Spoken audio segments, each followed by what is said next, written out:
Hello everyone. चलिए आज की क्लास हम शुरू करेंगे। हमारा पहला प्रश्न देखिए, अंतर्राष्ट्रीय कृषि विकास IFAD के नए अध्यक्ष कौन बने हैं? सही जवाब है अल्वारो लारियो बने हैं। IFAD का फुल फॉर्म देखिए, international fund for agricultural development. इसकी स्थापना हुई दिसंबर 1977 में। मुख्यालय है रोम, इटली। अगला प्रश्न, बीजेपी ने किसे अपना उपराष्ट्रपति पद का उम्मीदवार बनाया है? 4 ऑप्शन दिए गए हैं। सही जवाब है जगदीप धनखड़। ध्यान देंगे, बीजेपी ने बंगाल के राज्यपाल जगदीप धनखड़ को अपना उपराष्ट्रपति पद का उम्मीदवार बनाया है। यह फैसला बीजेपी के संसदीय बोर्ड की बैठक के दौरान लिया गया। उपराष्ट्रपति पद के उम्मीदवार के तौर पर 71 वर्षीय जगदीप धनखड़ के नाम का ऐलान किया गया है। उनका इमेज देखिए। अगला प्रश्न, हाल ही में किसे महाराष्ट्र सरकार द्वारा मदर टेरेसा मेमोरियल अवार्ड से सम्मानित किया गया है? सही जवाब है ऑप्शन नंबर 4, मतलब दिया मिर्जा और अफरोज शाह, दोनों सही हैं। ध्यान देंगे, यह पुरस्कार महाराष्ट्र के राज्यपाल माननीय भगत सिंह कोश्यारी द्वारा राजभवन मुंबई में दिया गया। दोनों को पर्यावरण स्थिरता में उनकी सराहनीय और उल्लेखनीय उपलब्धियों के लिए सम्मानित किया गया है।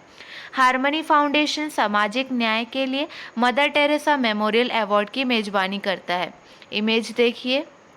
अगला प्रश्न, हाल ही में भारत में एथलेटिक्स के समग्र विकास को सक्षम करने के लिए किस कंपनी ने भारतीय एथलेटिक्स महासंघ के साथ साझेदारी की है?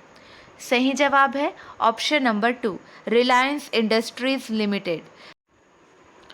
रिलायंस इंडस्ट्रीज लिमिटेड और एथलेटिक्स फेडरेशन ऑफ इंडिया ने भारत में एथलेटिक्स के समग्र विकास को सक्षम करने के लिए दीर्घकालिक साझेदारी की घोषणा की है। इस साझेदारी का उद्देश्य देश भर से भारतीय एथलीटों की खोज करना, उनका पोषण करना, उनका विकास करना और रिलायंस इंडस्ट्रीज लिमिटेड के पारितंत्र का लाभ उठाकर उन्हें सराहना प्रदान करना है। इसमें देश में महिला एथलीटों पर विशेष ध्यान दिया जाएगा। अगला प्रश्न, हाल ही में किस पूर्व भारतीय कप्तान को ब्रिटिश संसद द्वारा सम्मानित किया गया है? सही जवाब है सौरव गांगुली को सम्मानित किया गया है। भारत के पूर्व कप्तान एवं BCCI के अध्यक्ष सौरव गांगुली को 13 जुलाई 2022 को ब्रिटिश संसद द्वारा सम्मानित किया गया। उन्हें 13 जुलाई को सम्मानित किया गया क्योंकि उन्होंने 13 जुलाई 2002 में नेट वेस्ट की अंतिम जीत में भारत का नेतृत्व किया था और ठीक 20 साल बाद उसी दिन उन्हें उसी शहर में सम्मानित किया गया। उन्हें 2019 में BCCI के अध्यक्ष के रूप में चुना गया। अगला प्रश्न, हाल ही में भूटान में भारत के राजदूत के रूप में किसे नियुक्त किया गया है? सही जवाब है ऑप्शन नंबर 2, सुधाकर दलेला। भारतीय विदेश सेवा के अधिकारी सुधाकर दलेला को भूटान में भारत का राजदूत नियुक्त किया गया है। वह रुचिरा कंबोज का स्थान लेंगे, जिन्हें संयुक्त राष्ट्र में भारत का अगला स्थायी प्रतिनिधि नियुक्त किया गया है। दलेला वर्तमान में वॉशिंगटन में भारतीय दूतावास में मिशन के उप प्रमुख के रूप में कार्यरत हैं। दलेला ने प्रधानमंत्री कार्यालय में निदेशक के रूप में भी काम किया है। अगला प्रश्न, हाल ही में किस देश ने भारत में एकीकृत खाद्य पार्कों की एक श्रृंखला विकसित करने के लिए $2 अरब का निवेश करने की घोषणा की है? सही जवाब है ऑप्शन नंबर 1, संयुक्त अरब अमीरात। संयुक्त अरब अमीरात UAE पूरे भारत में एकीकृत खाद्य पार्कों की एक श्रृंखला विकसित करने के लिए $2 अरब का निवेश करेगा। इस निर्णय की घोषणा 14 जुलाई 2022 को आयोजित I2U2 मतलब भारत, इजराइल, अमेरिका और संयुक्त अरब अमीरात समूह के पहले आभासी शिखर सम्मेलन के दौरान की गई थी। UAE के निवेश से फसल की पैदावार को अधिकतम करने में मदद मिलेगी और बदले में दक्षिण एशिया और मध्य पूर्व में खाद्य असुरक्षा से निपटने में मदद मिलेगी। अगला प्रश्न, हाल ही में भारत और किस देश ने ई-विद्या भारती और ई-आरोग्य भारती नेटवर्क परियोजना में भाग लेने के लिए एक समझौता ज्ञापन पर हस्ताक्षर किए हैं? सही जवाब है ऑप्शन नंबर 3, मेडागास्कर। मेडागास्कर सरकार और दूरसंचार कंसल्टेंट्स इंडिया लिमिटेड के बीच 12 जुलाई 2022 को एक समझौता ज्ञापन पर हस्ताक्षर किए गए।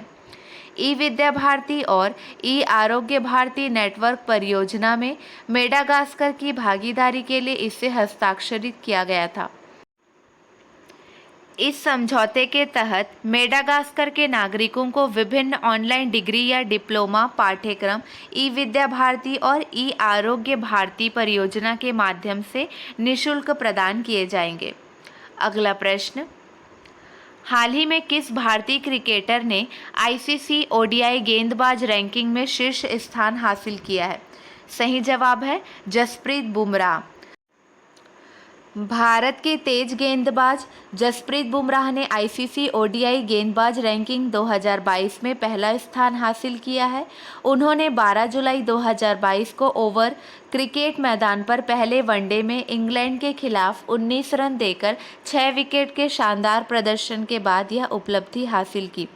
बुमराह ने 2 साल तक नंबर 1 रहने के बाद फरवरी 2020 में न्यूजीलैंड के ट्रेंट बोल्ट से शीर्ष स्थान गंवा दिया था। अगला प्रश्न, प्रतिवर्ष विश्व भर में युवा कौशल दिवस कब मनाया जाता है? सही जवाब है 15 जुलाई को मनाया जाता है। विश्व युवा कौशल दिवस हर साल 15 जुलाई को मनाया जाता है।